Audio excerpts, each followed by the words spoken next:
Good morning, everybody, and welcome back to day 2. We are glad that you're with us. We hope that you got a lot of good information from day 1.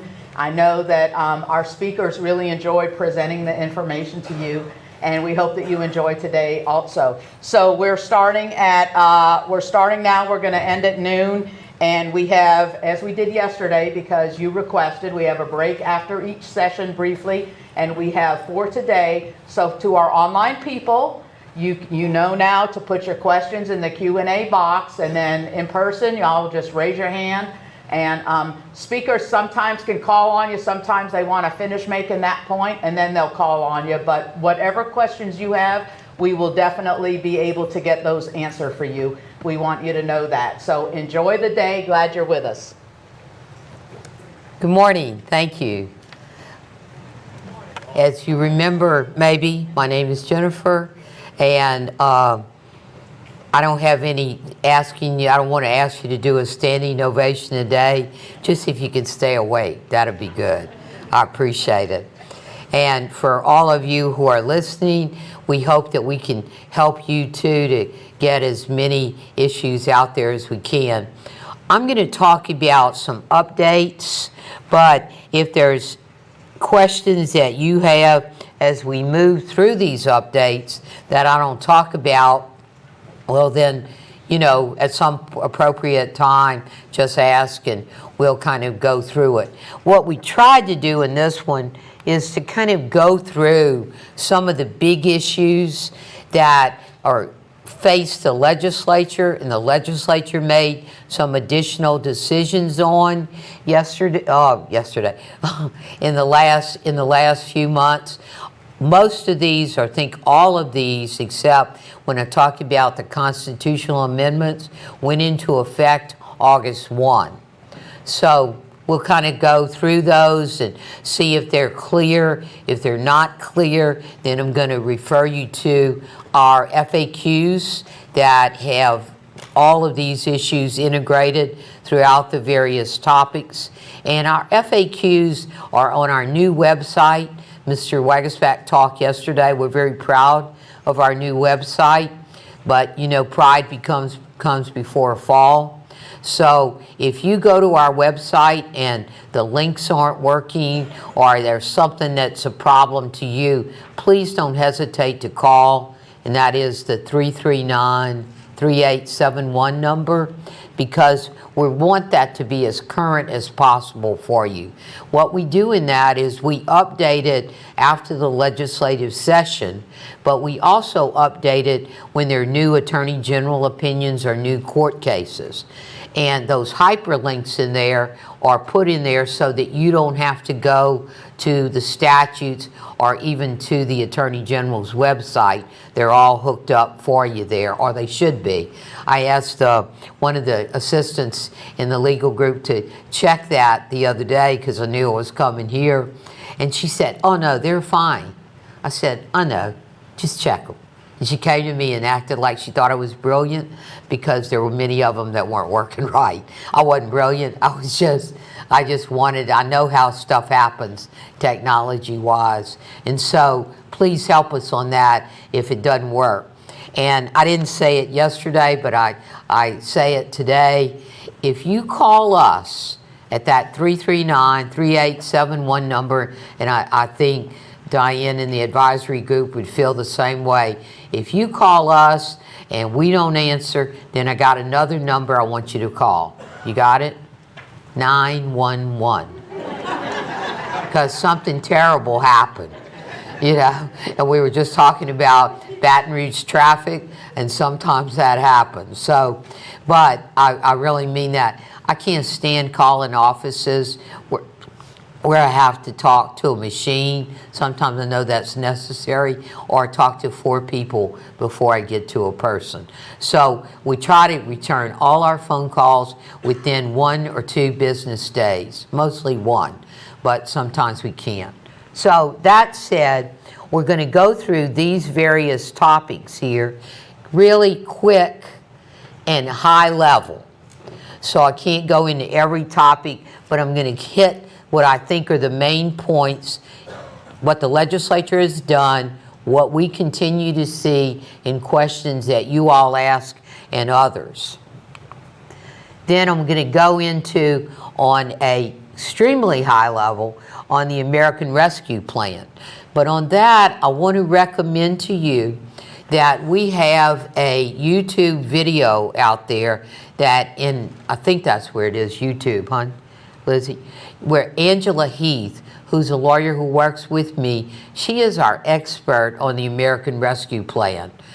Whenever we started with the whole horrible thing of the pandemic, Angela and I worked together on the CARES Act, on giving notices to our office, on figuring out how we could, do things in this new world. And then as that CARES Act moved into the American Rescue Plan, Angela became our go-to person.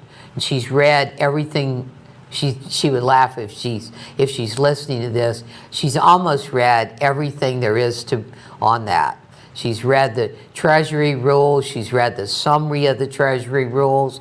She's read the Attorney General opinions on those rules, and she's given several talks on it. So she has a video. We decided it would be a good thing to do a video of Angela when giving that American Rescue Plan. So if you have some particular thing you want to know about, or if there's people in your office as you move toward the reporting date that you wanted to look at, then I urge you to go to that, or you can call and Angela will talk to you about your specific circumstance. We also are going to talk, no commercial on this, but just 3 constitutional amendments that I think affect all of us who work in government. That said, here's how we did it. We went through the changes that the legislature made, and we noted for you there the act of the legislature and what happened. Now, we talked a lot yesterday, probably ad nauseum to you, about the public bid law, but that's Act 204. That's where they changed the minimum requirements.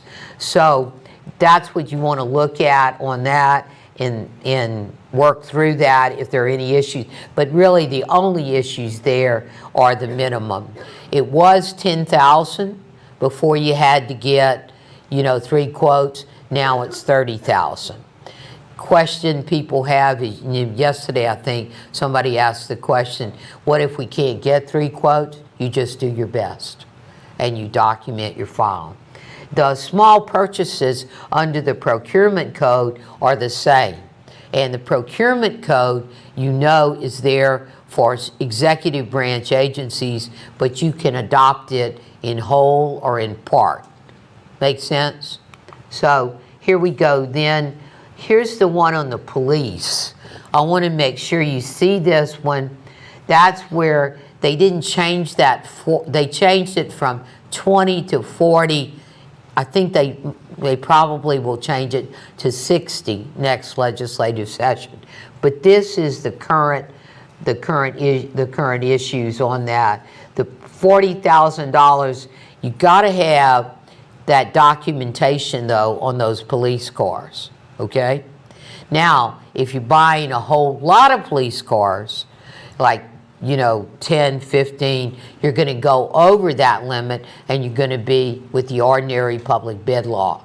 And somebody asked if you are buying cars that are for the sheriff or for the police chief, but they're not police vehicles, they're transport vehicles, they're whatever other vehicles that the agency needs, then that's going to come under the ordinary public bid law. Any questions on that? And that's the Act. 179 is the Act where that is. And all of that hyperlinked again in our stuff. Now here's a little bit of a difference in the public bid law. It kind of gets down into the weeds, but just listen, and if you hear somebody saying, how do you count the days? Well, in this particular situation, you're counting working days, not in this part, not on your public bid part, but when you're getting to the contracting part, you're not counting every day, you're counting Monday through Friday, okay? So if you get into that, you get a little trouble on that, let me know, and we'll help you walk through and get the right days on that. This particular act, the real emphasis though, is that it prohibits the entity from adding any additional requirements. Remember, the public bid law is a prohibitory law. It's like a recipe book. So you can't add things. You can't say you have to live in East Baton Rouge Parish to bid on this. You can't say you have to live in Washington Parish to bid on this. That would be adding something that's not in the law. And then Senator Womack, he's the one who sponsored this and got it passed, he said you couldn't even add any additional requirements that are not in the federal law. Now, if something was in the federal law, you could do that. But state or federal, not, it has to be everybody in a red jacket, okay? Here is the effect, this is Act 774. Again, I think this was put in more for contractors. They have a significant lobby in the legislature that if the bid process is over, you used to have 14 days to show the other bidders what everybody bid. They changed that to 9. And you see it's 9 working days. And that goes to our Monday through Friday count. You can't count Saturday and Sunday. Just for you to know, except if the law says that you have a specific way to count the days, ordinarily we count Saturday and Sunday in our days, okay? So, keep going, we're good? Okay, now, here's where they expanded the definition of agency so that it includes all local government political subdivision. And I'm going to tell you, about 4 o'clock this morning when I was getting ready, don't feel sorry for me because I get up early anyway, but I thought, you know, I'm not sure I know what prohibited telecommunications and video surveillance equipment is. You want to take a guess? It's anything that's related to the Republic of China. The legislature passed that. And they have certain companies enumerated in the statute, but it's really aimed at the Republic of China. Now, it's not so bad for you, but it does add a requirement for you. It requires that the vendor, the distributor who sells you that equipment has to attest that none of that equipment has even parts that are made in the Republic of China. I'm thinking that's going to be really freaking hard to enforce. I'm telling you, because a lot of stuff is made in the Republic of China. So I can't tell you how to enforce it. I can't tell you what's going to happen with it. But for right now, if you get in some telecommunication equipment, even though that vendor is going to not want to sign, I would venture to think they're not going to want to sign that affidavit. You got to ask them to sign it. And if they don't want to sign it, then you want to put in your file that they didn't sign it. But I think they're going to want to sign it because it says if they don't attest that it wasn't made there, they could have some liability. So that's a new wrinkle. We haven't seen any Attorney General opinions yet, obviously, interpreting that. But I just want to make you aware of that. That's in Act 695. Is that for new efforts going forward? I mean, there's no retro application. That's a good question. The question was, is that prospective? Yes, it is. That's prospective, not retroactive. So don't go taking out the Chinese elements in all your cameras. No, don't do that. No, but you know, it's something that's out there. There's been a lot of talk about investments and so forth, but that one's definitely got passed, the legislature. Punch list. Now, what that is, again, a contractor's bill, Act 756. What that's saying is when you go, if a building, a public work, is appropriate for you to, it's substantially complete. The definition of substantial completion is that you can occupy the building and you create a punch list. You must create that punch list and furnish it to the contractor within 10 days. And you can change it within 14 days. But that's because they don't want all these things hanging out there where people are saying a year later this didn't work. So I don't think that's a bad thing, but it's something for you to be aware of. So if you go in to move into a new building or something that was really renovated, you want to be aware of this time period for the punch list. Again, yes, question? I have two questions from the online audience. The first one is, does the materials supply threshold exclude installation or labor costs? It includes labor cost if it's a public work and it's the whole, you're evaluating the whole public work. It excludes the labor cost if you're going to use your own employees. Then you must bid on the materials and supplies or get quotes. All right, the second question is, where can we get the affidavit from telecommunication equipment? I think you have to make it up. But you know what I'm thinking I'm going to do, if Lizzie or somebody will help me to do that, I'm going to put one out there on our website at the point where we have that question in our FAQs. I'm going to put a template out there for you so you can look at it. And then you can change it any way you want, but I'll do your template for that. And if the vendor can get his own lawyer to do the template, just tell him you have a better lawyer, but you know, whatever.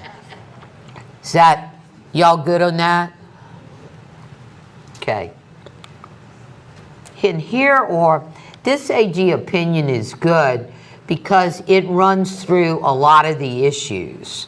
One of the issues that I want to highlight, because we get, I alluded to it yesterday, and we get significant questions about, is this maintenance or is this a public work?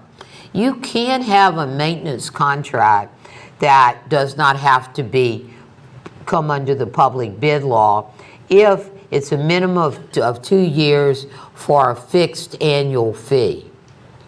You just have to make that call depending on the circumstances. Okay? This was kind of an interesting opinion. Somebody was going to build something and they said, well, we're going to have a cooperative endeavor with a private entity and they're going to give us some money and they're going to give us some land before we build. The Attorney General said, and I think he's right, he said, before you put out your project for bid, before you do your estimate of all the costs, make sure that the land has been given and the public funds, the private funds have been put into the public trust. So why is that? It goes to our issue of yesterday that you have everything in place as regards how much money do you have, excuse me, to spend so that you before you start and do your estimate and the budgeted amounts. Budgeted amounts, then the estimate, and you go forward with your bid process.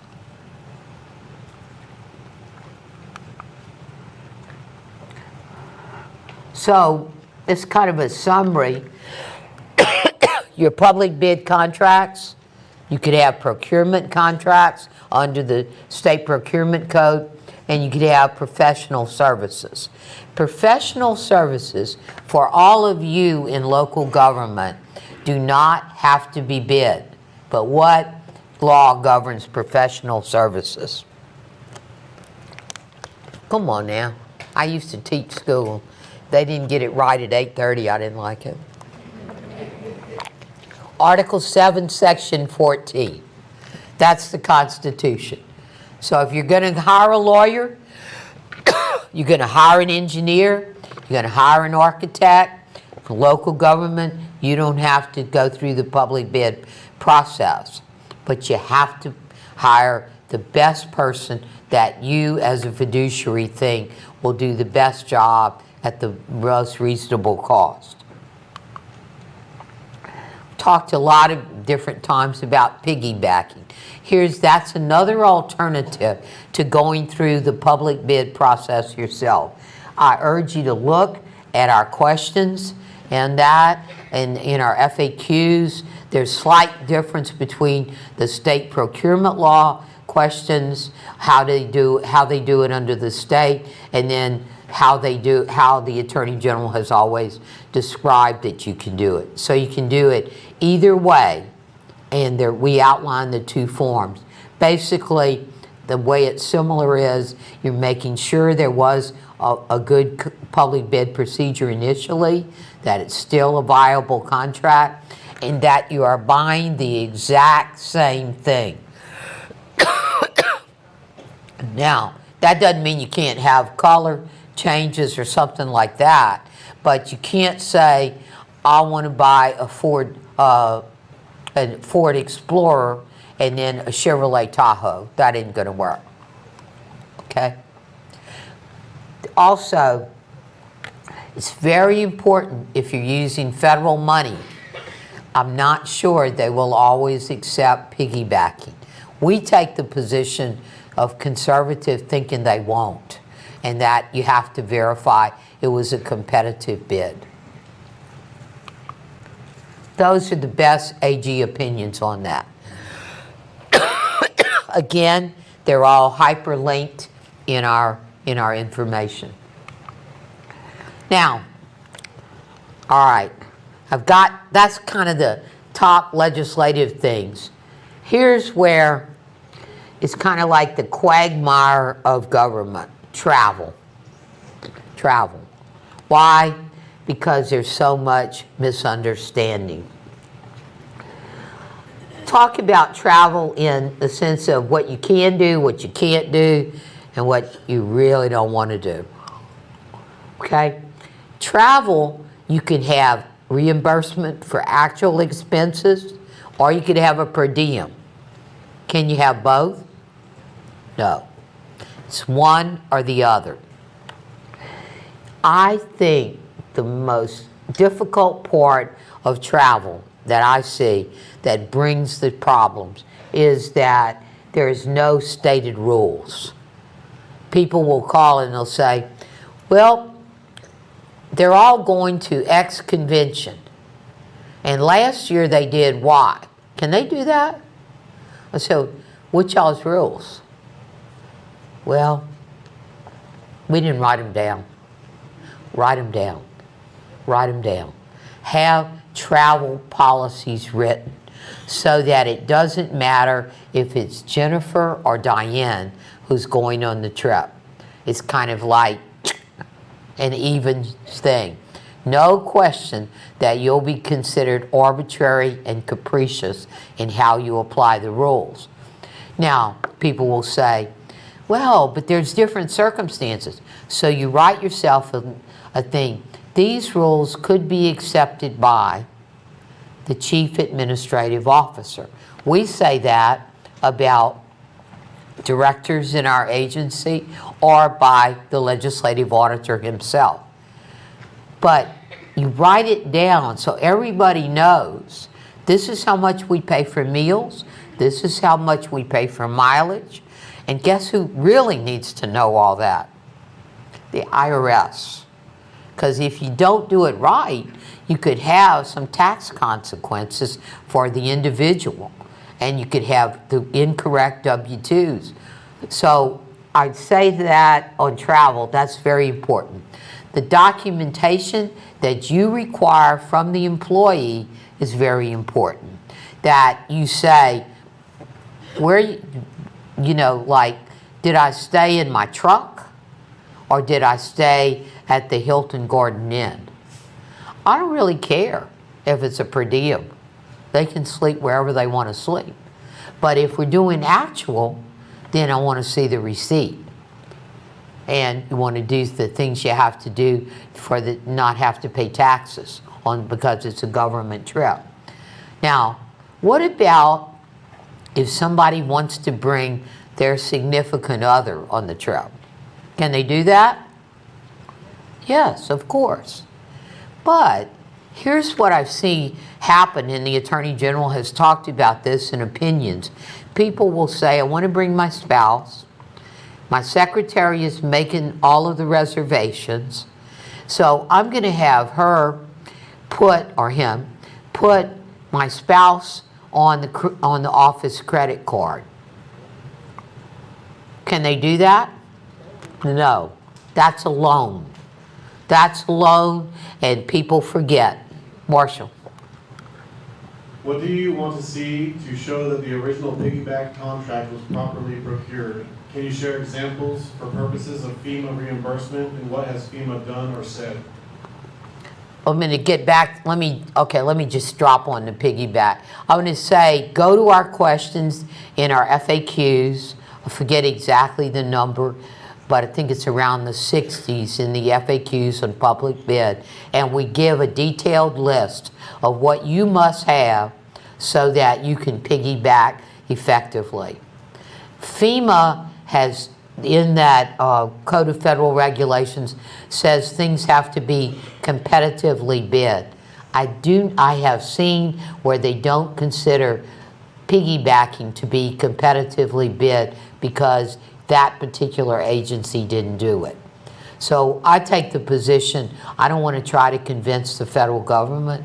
I'd rather just do the bid, or if you do it off of state procurement, you can evidence that state procurement did the competitive bidding. Now, I want to go back to,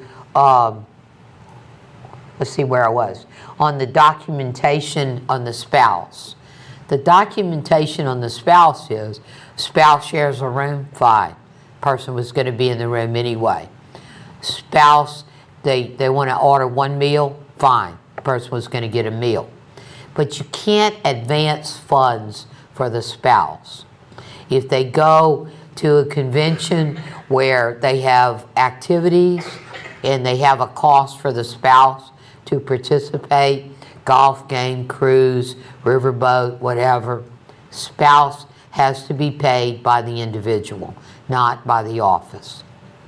Does that make sense? Also, when you come up with food, here's the thing that oftentimes we get the question, how about alcohol? Answer, no.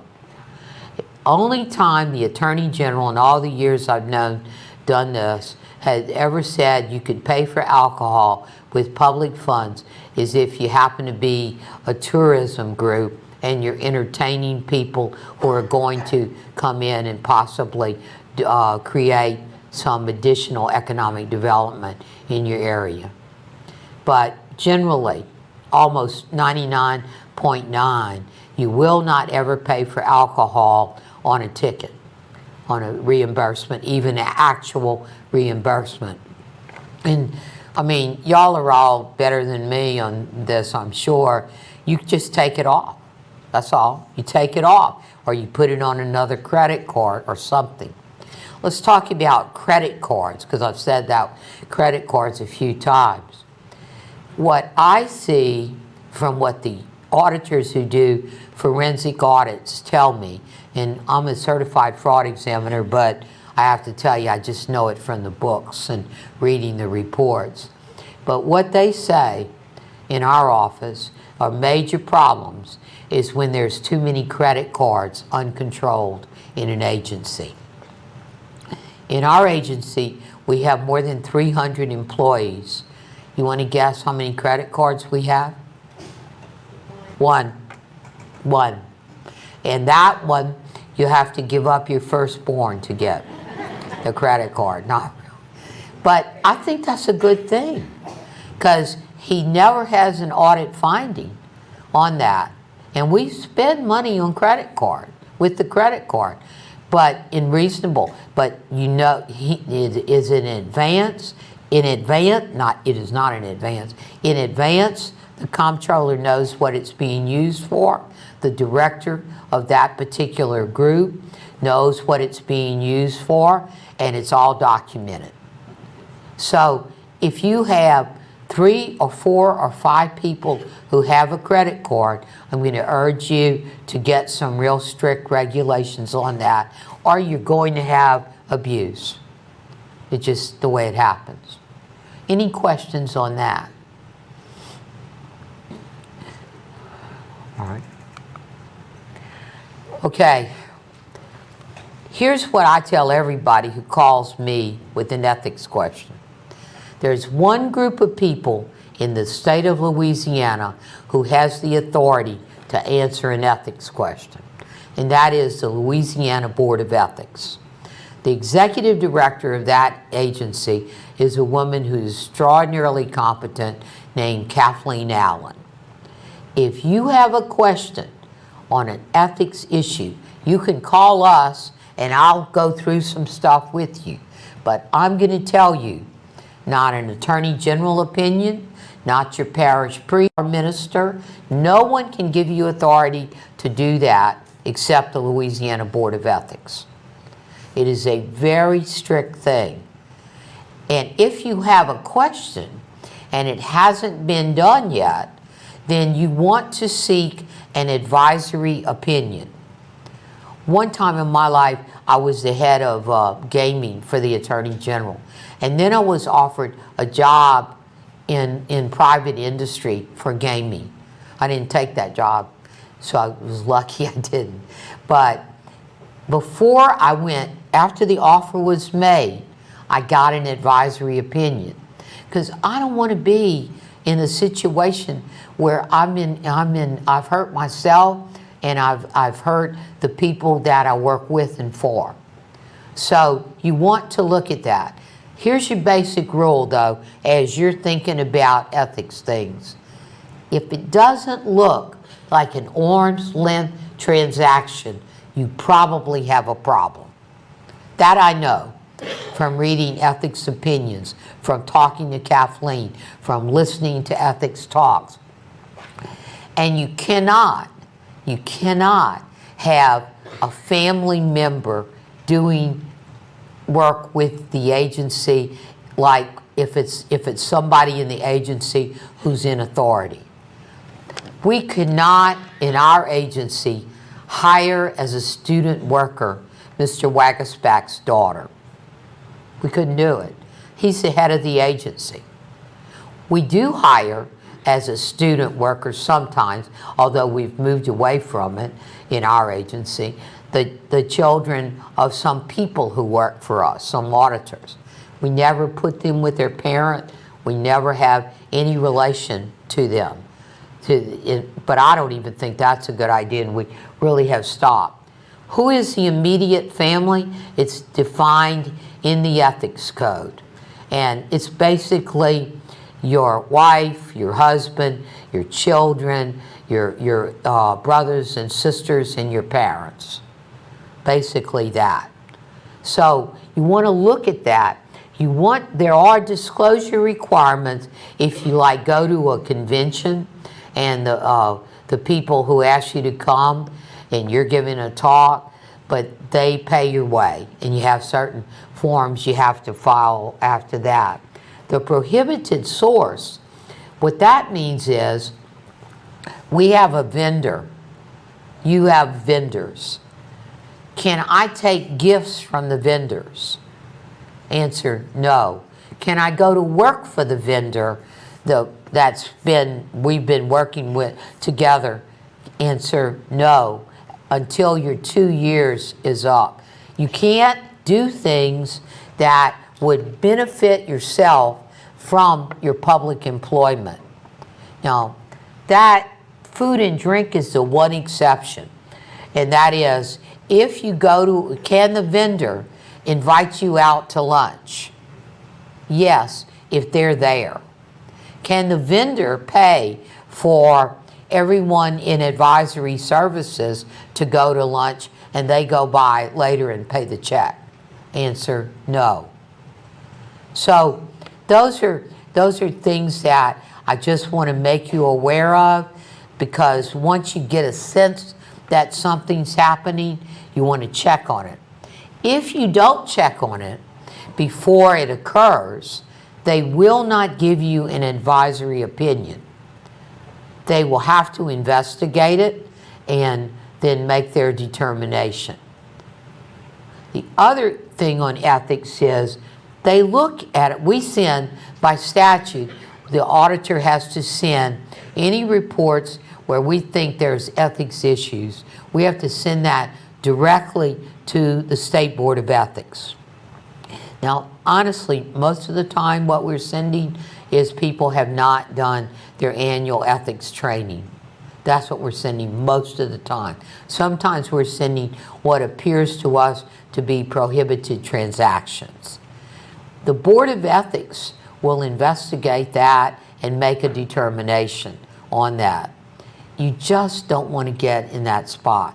You can be fined depending on how you benefited from it, but the fine under the Board of Ethics, the maximum is $10,000, or how much you benefited from it, depending on what the benefit was. They had a fine around the time of Deepwater Horizon of $50,000. It got turned back on a technicality, and the person didn't have to pay it. But I don't even want to sit there and wait for the technicality, do you? Our $50,000 fine is a significant fine. $10,000 is significant to me. $200 is significant. Anyway, any questions on that? Okay. I'm doing okay time-wise? 10 minutes? 15. 15, thank you. Okay, and any of y'all with school boards? Oh, gosh, look at that one then, about promotions.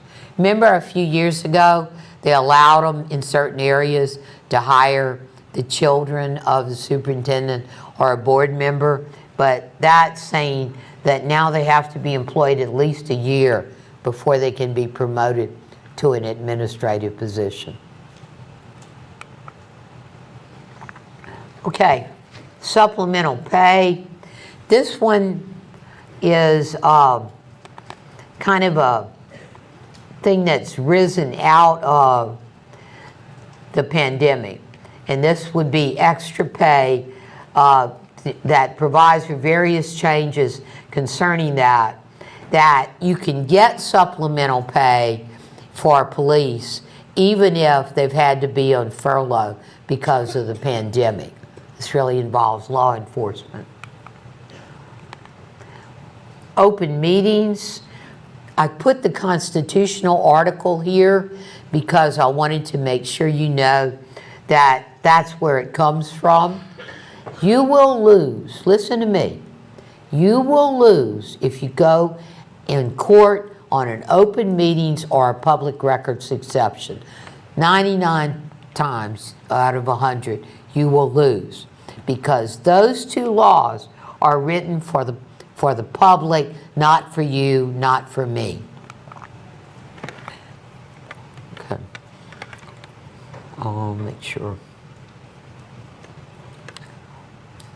A bond commission can have virtual meetings, but I want you to look at this one, because we're getting a lot of people are confused on this. We could have virtual meetings. It started with the Attorney General saying it was a good idea. Then we got a statute. We could have virtual meetings during the pandemic time. We didn't want to be exposed to COVID. We could have virtual meetings provided that public had a way to participate, you had the proper telecommuting. But here's the deal, it's over. Unless there is another gubernatorial emergency declared, no public meetings, except for the bond commission, can be virtual. Okay? You got somebody that is ill or sick. They want to come to the meeting and they're a member of the Board of Aldermen. Can they come to the meeting virtually? Yes. But can they participate and vote? Answer, no. Okay? That is critical. If you don't do that, that meeting and everything that happens in that meeting can be declared voidable. You don't want to do that.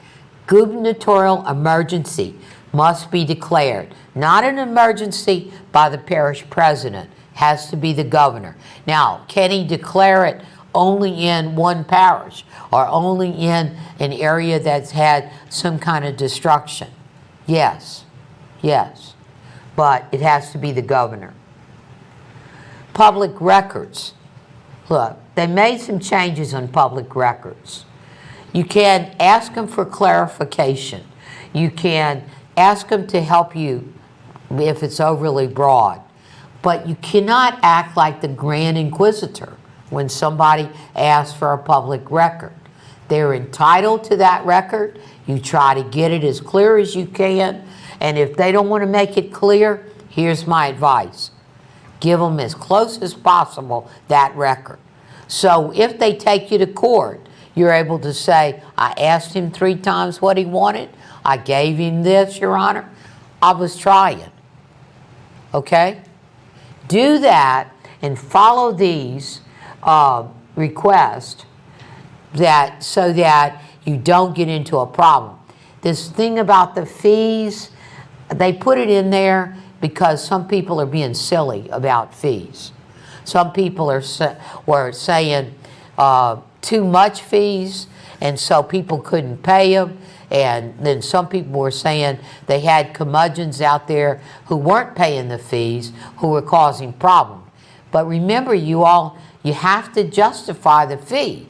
If we get a request for a public record in the auditor's office and it's a regulatory letter, and it can happen by my assistant Pam going boom, hitting the button, you think I should charge them $5? No. I mean, don't do that. Yeah, Marshall. A lot of our local restaurants are now adding a card processing fee to transactions, and several include a tip that is automatically added. How can we best handle these two issues when using public funds, i.e. a company credit card when traveling? The question is, they're adding fees to the credit card? Yeah, well, that's part of doing business with the credit card. I think you can pay it with public funds. Yes, ma'am. I have a question. So I had this person who requested public records. Yes. What they wanted was permit information, and we don't have a permit office. We third party that out. So I emailed them back and said, this is who you need to contact. We don't have this information I have on the records. 5 times I got the same request, and I kept answering, and then I got a threat to be sued. Mm-hmm. So tell me, how do you really handle that? You did fine. The question is, they have permit office, part of government, but they've contracted that out. There's actually so what do you do if the person won't go to the third party and get the record, right? Is that the question? There's a case called the New Orleans Bulldog Society where New Orleans contracted out with their work for animals, the Humane Society, and the court said that's who you go to for the public record. If the person wouldn't go to it for the public record and they say, I'm going to bring you to court, say, and I'm going to bring the 5 times I told you where to go. Not where to go. That sounds bad. All right, 800 people heard that. Anyway, you want to have your file documented and bring it so that the judge can see that you did everything you could to help them get the record they wanted. Now, no one that answers it, no one is entitled to what we call PII information, personal identifiable information. So even if they want to know Jenifer Shaye's salary, they can find that out every day. They can come in, find that out. They don't have to put it in writing. They can call and find it out. But they can't see anything about my Social Security number, my health care, my insurance benefits. So you're within your rights to redact that. Again, I say that you ought to have those types of things written out so everybody who's part of that public records request issue knows what the issues are. The other thing I urge you to do is to work with the Secretary of State and have a records retention policy so that you're not keeping records for 25 or 30 years. You have a 3-year requirement in most cases. Some payroll records are longer. But what you don't, if you have that record and you didn't have a records retention policy and Mr. Curmudgeon comes in and asks for the last 10 years of salary information at City X, guess what? You got to produce the last 10 years of salary information because you have it. You don't want to have it.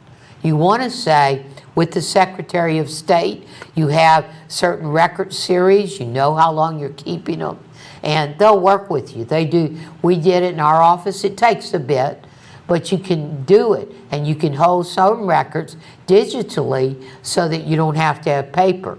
All of that under the authority of the Secretary of State.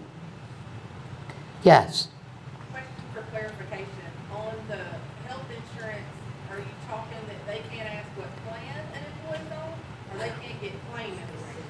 They can't ask, they can't get, the question is, can they ask what plan or is it just claim information? I think they can ask what plan because you're not saying that's to one person. You could say, I can say that the legislative auditor's office is insured, individuals are insured under the Office of Group Benefits and LSU First. But I cannot say which employee has which plan of insurance and what coverage they have under that insurance. Yes. Thank you. It's a good question. Yes, sir? Are email addresses protected personal information? I'm sorry, ask it again. Are email addresses protected personal information? Our email addresses protected personal information. Well, if they're on the website, they aren't, because they're already out there. If it's my personal email, I think that's protected information. Same as my address and my personal phone number. Yes. I know I'm moving and I hadn't gotten to ARP. Electronics I've talked about. I mean, the big thing on public records is just try to figure it out, give it to them, let them go home. If they want to come in and look at something, then you want to give them a special place in the office and let them look at it. Don't try to fight that, except for PII information. Now, here's something on this name, image, and likeness. Any of y'all come up on this? Anybody in colleges? No. But you can't give those documents out. All right, I've said it 1,000 times. We have it all over our stuff. If you have information on your phone, your iPad, that's personal, your personal one, you have public information on it, we get a public records request for your email, I got to give up what's on my phone. That's public information. If I put private stuff on the state computer, I got to give it up. So I don't know how to tell you except don't put silly things in emails or instant messages. Because if you do, you're subject to have to give it up. The courts are not going to hide it, I can tell you. They don't. And, you know, it's so easy because we use email and instant message and things like that, like we're talking to each other. But if we do an audit and we say, the head of that agency is the dumbest person I've ever seen, and that's in an email, I'm not thinking that's part of audit work papers. I may have to give that up. So what I encourage is, think before you write. Try to remember. It's harder for those of you who are younger than those of us who are older, because you all grew up doing it, and some of us, we still used to talk on telephones that had rotary dials and things like that. So try to just remember, it's a scary area. Annual training, we've talked a lot about that. Ethics training is annual. Cybersecurity training should happen when the individual gets there, within 30 days of them getting there. But here's the real kicker on the cybersecurity training. If you have a contract with any vendor who's going to come into your system to look at work and to do things to help you with your software, they have to have cybersecurity training on that initial contract and on any renewal. 4 minutes? 3? Okay. All right. I'm going to just skip that. American Rescue Act, I just want to make sure I have it all in your slides and Angela's presentations I talked about. These are the important dates. Here's the allowable uses if you're going to do it separately, but most people are doing now what came out later from the Treasury, a replacement of lost revenue. Okay? But look at that, try to, work with it, come to us for help, and we'll help you on that. Sometimes you might need a consultant to also come in. Premium pay, I just want to spend a minute or two on that. That was put in to help people who had direct contact in the pandemic situation. And you can do that retroactively. You go up to $25,000 per eligible worker. What I want to tell you on that one, the basic thing I want to tell you on that one is it can be retroactive, unlike what we generally have said about retroactive pay, if you're using American Rescue Plan dollars. Also, very important is AG Opinion 21-0101. Elected officials cannot get premium pay. Board of Aldermen cannot get premium pay. Sheriff cannot get premium pay. Chiefs of police may qualify if, depending on the facts. Constitutional amendments, this one I got a question on recently from one of our employees, but we're not civil service.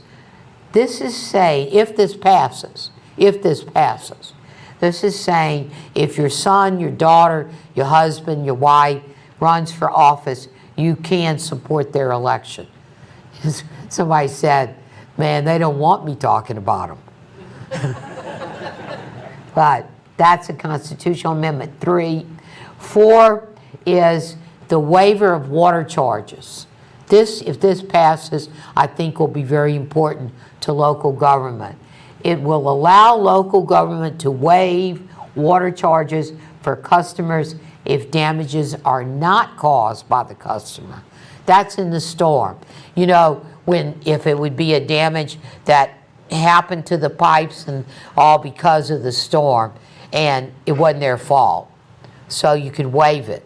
That is one of the only times that you could do that. This constitutional amendment on ad valorem taxes is the roll forward. What the law is now is that you have to roll forward and levy, or you lose the previous year's max. Okay? So you lose it. So now, with this amendment, what it would be is you roll forward, but you do not have to levy it, and that would remain the max as long until the next reassessment. What we said yesterday, if that's confusing, it's supposed to be confusing. Go to Joanne Garrison's workshop. We don't know what's going to happen in this amendment, and we don't know how yet the Attorney General is going to interpret it. One of the assessors in, I think, Lafourche Parish, I think that's where Ms. Thibodeau's from, has really been sponsoring this because she was trying to help people not have an unnecessary roll up in taxes so that people were paying more. I know I'm out of time. Maybe I'll take 2 minutes, and if there's anything that anybody needs to ask that you think is general, otherwise you come here and talk to me and I'll answer it. It's my last time to be up here for this. I've been doing this since 2016, and I've done various topics, and I just want to say I always appreciate your support. I always appreciate your questions, and I want to urge you that to call us if we can help you. I want to help you. Thank you.